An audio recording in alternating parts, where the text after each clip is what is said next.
సుమన్ టీవీలో మీ business promotions కోసం ఈ కింది నెంబర్ను సంప్రదించగలరు.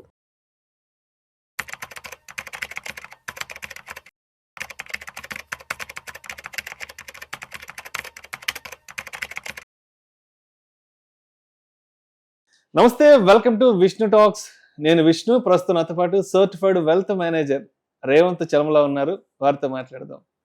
నమస్తే రేవంత్. నమస్తే అండి Revanth, welcome to Suman TV and welcome to Vishnu talks. Thank you.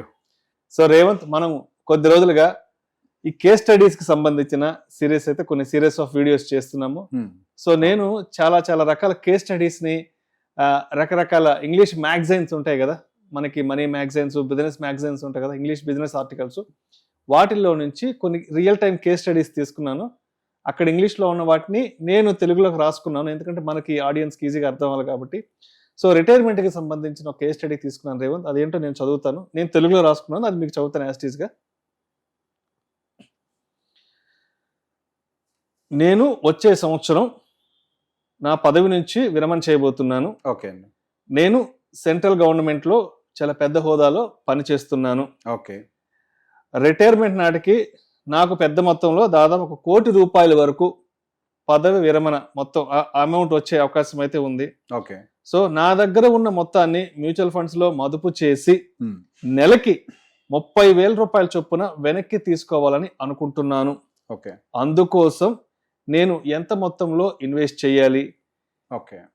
ఇప్పుడు నాకు 60 ఏళ్ల వయసు కాబట్టి మార్కెట్ వాలటాలిటీని దృష్టిలో పెట్టుకొని, మార్కెట్ అనిశ్చితను దృష్టిలో ఉంచుకొని, నా దగ్గర ఉన్న మొత్తాన్ని తీసుకెళ్లి మ్యూచువల్ ఫండ్స్ లో ఇన్వెస్ట్ చేయొచ్చా, లేదంటే కొంత భాగాన్ని వేరే ఇతర అసెట్ క్లాసెస్ లో కూడా పెట్టుకోవచ్చు అంటే అడుగుతున్నారు. సో దీనికి ఏం చెప్తారు? సో ఇక్కడ సహజంగా మనము రిస్క్ ప్రొఫైలింగ్ అనే యాంగిల్లో చూస్తామండి. మీరు చెప్పారు 60 ఏళ్ల వయసు కాబట్టి నేను మ్యూచువల్ ఫండ్ లో పెట్టాలా, లేకపోతే ఎక్కడ పెడితే సరైనది. సో ఆయన వయసు నాది ఇది కాబట్టి ఎంత శాతంలో పెట్టాలి, ఎంత సేవ్ చేయాలి ఈక్విటీలో అని చెప్పేసి అడుగుతున్నారు. ఆ క్లారిటీ అనుకుంది. కాకపోతే ఇక్కడ రిస్క్ ప్రొఫైలింగ్ అనేది కేవలం మనకి ఏజ్ ని బట్టి చూడకూడదు. ఏజ్ 60 years కరెక్టే. అట్ ద సేమ్ టైం వాళ్ళకి ఎగ్జిస్టింగ్ గా ఏమన్నా అప్పులు ఉన్నాయా, లేవు. ఆయన ఇన్వెస్ట్ చేయడానికి రెడీ అయ్యాడు అని అంటే అక్కడ అప్పులు లేవు. మొత్తం డబ్బులు ఇన్వెస్ట్ చేయడానికి రెడీ అయ్యారంటే అప్పులు ఏమీ లేవు. సో ఆయన మొత్తం డబ్బులు ఇన్వెస్ట్ చేయడానికి రెడీ అయ్యారంటే పిల్లలు కూడా ఆల్రెడీ సెటిల్ అయిపోయి ఉంటారు. సెంట్రల్ గవర్నమెంట్ పెద్ద హోదా అంటే పైన ఏదో ఒక పెన్షన్ కూడా వస్తూనే ఉంటుంది. సో బేసిక్ ఇక్కడ ఈయన రిస్క్ కేటగిరీ మనం చూసుకుంటున్నప్పుడు బేసిక్ గా మనకి ఏంది హై రిస్క్ కేటగిరీలోనే ఉంటాడు ఈయన.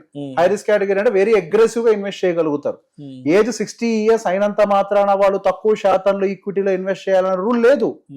ఏజ్ 60 years అయింది కానీ నేను తక్కువ శాతంలో ఈక్విటీలో ఇన్వెస్ట్ చేయాలి అని అంటే మీరు దీని మీదనే పూర్తి స్థాయిలో డిపెండ్ అయి ఉండాలి. మీకు వేరే ఆస్తులు ఏమీ లేవు, ఇంకా ఇన్కమ్ సోర్స్ లేదు అని అంటే అప్పుడు తక్కువ శాతంలో మనం ఈక్విటీలో పెట్టాలి. దట్ డజంట్ మీన్ ఇప్పుడు ₹1 తీసుకొచ్చి ఈక్విటీలో పెట్టాలని కాదు. సో ఇక్కడ మనకి మేజర్ గా చూసేది ఏంటంటే మనశ్శాంతి ఉండాలి. ఆ వయసులో ఈక్విటీ మార్కెట్స్ లో వచ్చే వాలటాలిటీ వాళ్ళ ఎమోషన్స్ ని హిట్ చేయకూడదు. అట్ ద సేమ్ టైం వాళ్ళకి ఆల్రెడీ కావాల్సిన రికరింగ్ ఇన్కమ్ ఉంది. అంటే వాళ్ళకి పెన్షన్ కూడా కొంత వస్తూ ఉంటది కాబట్టి సెంట్రల్ గవర్నమెంట్ ఎంప్లాయీ అయితే ఇప్పుడు రిటైర్ అంటే ఖచ్చితంగా పెన్షన్లో ఉంటారు ఆయన. సో బేసిక్ అది కూడా కొంత సెక్యూరిటీ. ఆయనకు కావాల్సింది ఏంటి, నెలకు ఒక 30,000 అడిషనల్ గా వస్తే లైఫ్ స్టైల్ సాగిపోద్ది. ఆల్రెడీ కొంత పెన్షన్ డబ్బులు వస్తున్నాయి, పైన ఒక 30,000 వస్తే కంఫర్టబుల్ గా బతికేస్తారన్న క్లారిటీ ఆయనకుంది. సో బేసిక్ ఇక్కడ కంప్లీట్ ఈక్విటీలోకి తీసుకురావాలంటే అంత అవసరం లేదు. కాకపోతే ఇక్కడ మేజర్ గా చూసేది ఏంటంటే ఫస్ట్ ఆ వయసుకు వచ్చిన వాళ్ళకి హెల్త్ రిలేటెడ్ కండిషన్స్ ని ఫస్ట్ దృష్టిలో పెట్టుకుంటాం. ఎగ్జాక్ట్లీ. పిలిచినా పిలవకపోయినా వచ్చే అతిథి ఆరోగ్య సమస్య ఆ వయసులో కామన్ గా జరిగేది. ఫస్ట్ వాళ్ళకి సెంట్రల్ గవర్నమెంట్ పాలసీ ఉంటది, ఎంప్లాయీ స్కీమ్ మీద ఉంటది. కాకపోతే అక్కడ కొన్ని సమస్యలు ఏంటి అని అంటే ముందు వాళ్ళు పే చేయాలి, పరిస్థితులను బట్టి హాస్పిటల్ని బట్టి ముందు వాళ్ళు పే చేసి తర్వాత క్లెయిమ్ చేసుకోవాలి. సో వాళ్ళ దగ్గర క్యాష్ అనేది కాంపోనెంట్ రెడీగా ఉండాలి. ఇప్పుడు ఒక 20-30 లక్షల రూపాయలు అన్నా కానీ సిద్ధంగా ఉండాలి. భార్య భర్తలకి ఇద్దరికి ఒక 20,30,000 సిద్ధంగా ఉంటే ఖాళీగా ఉంచాం కదా. FDO పాడు ఇక్కడ పెడుతుంటాం, post office, senior saving scheme 65 ఏళ్ళు దాటితే ఏదో మనకు ఉపయోగపడుతూనే ఉంటది. సో బేసిక్ ఒక 25 లక్షలు 30 లక్షలు తీసుకొని వెళ్ళి ఒక 30% తీసుకొని వెళ్ళి ప్రశాంతంగా అందులో పెట్టుకుంటే మీకు ఫస్ట్ ఆ డబ్బులు సెక్యూర్ అయిపోతాయి. ఏదన్నా సడన్ అన్ఫోర్సిన్ సిచ్యువేషన్స్ మీ లైఫ్ లో హాస్పిటలైజ్ అవ్వాలి, అఫ్ కోర్స్ మీకు డబ్బులు బ్యాక్ వస్తాయి కానీ ముందైతే మనం కట్టాలి కదా. కట్టడం కోసం ఇవి పనికి వస్తూ ఉంటాయి ఒక 25-30 లక్షలు. ఆ తర్వాత ఉండే 70 లక్షల్ని కూడా కంప్లీట్ గా ఈక్విటీలోకి పుష్ చేయకూడదు. అందులో హైబ్రిడ్ నేచర్ ని పెట్టుకోవాలి. See when we are going for hybrid nature by default గా మళ్ళీ అందులో కూడా డెట్ ఉంటుంది. అందులో కూడా కొంత డెట్ పోర్షన్ ఉంటుంది. సో హియర్ అండ్ దేర్ వాళ్ళకి ఇప్పుడు అక్కడ 30% పెట్టాం, ఇందులో ఒక 20% డెట్ వచ్చినా కానీ 50% డెట్ హోగయా. It's very simple. సో ఓవర్లాగ్ ఈక్విటీలోకి ఎంత పోతుంది మీకు? Another 50 lakhs.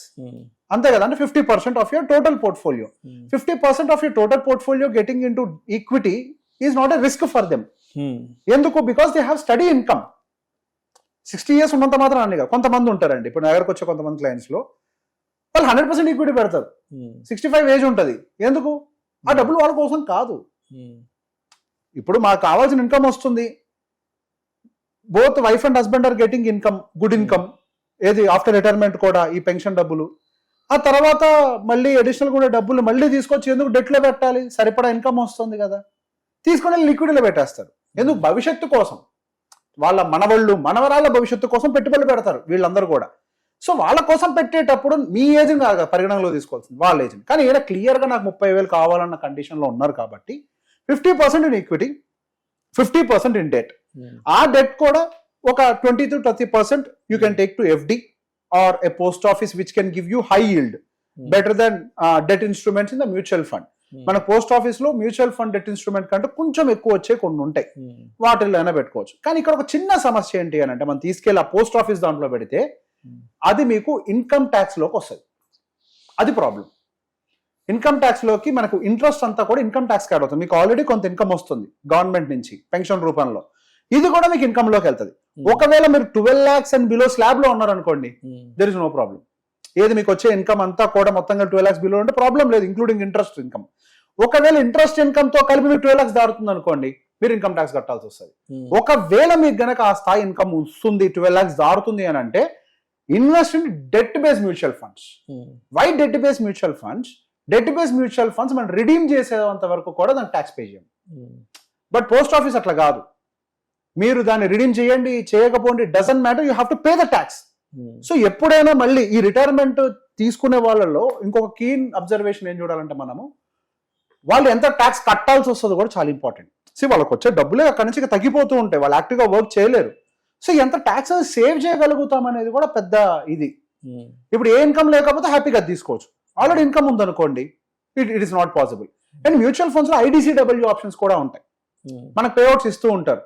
So already pension ఉన్న వాళ్ళకి IDCW పెట్టుకోవద్దు, మళ్ళీ పెన్షన్ ఉన్న వాళ్ళకి IDCW పెడితే మళ్ళీ అది ఇన్కమ్ కేటగిరీలోకి యాడ్ అయిపోతుంది అట్లా.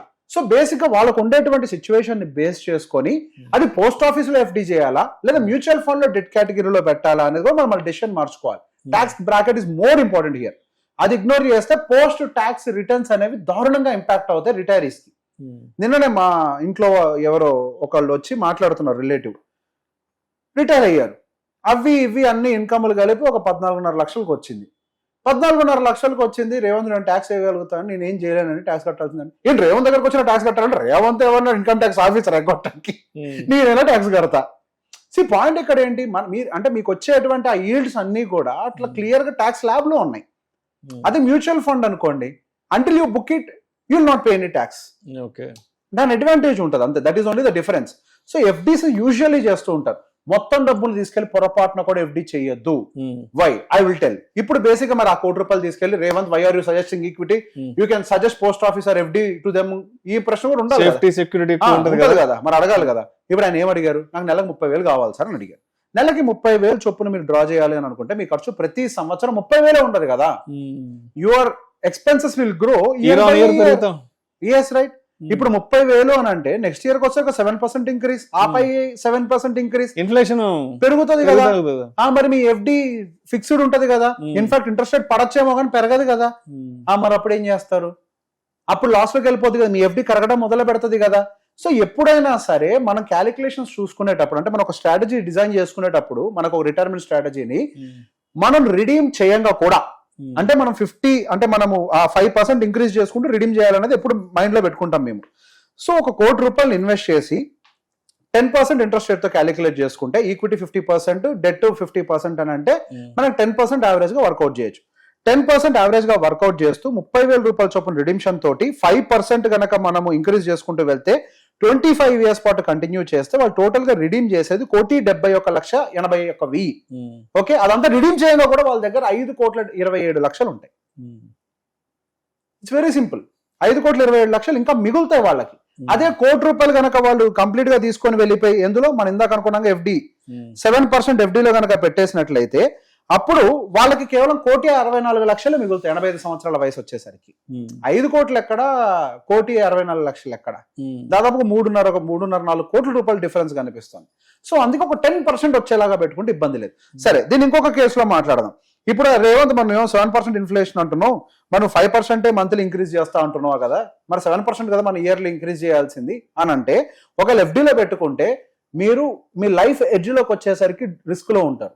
ఎందుకనంటే అక్కడ మీకు వచ్చే రిటర్న్ 7%, రిడీమ్ చేసే 7%, మీ దగ్గర 70 లక్షలే మిగిలినట్టుగా కనిపిస్తుంది. ఏదైనా ఎమర్జెన్సీ మధ్యలో వచ్చింది అని అంటే మొత్తం స్మాష్ అయిపోద్ది.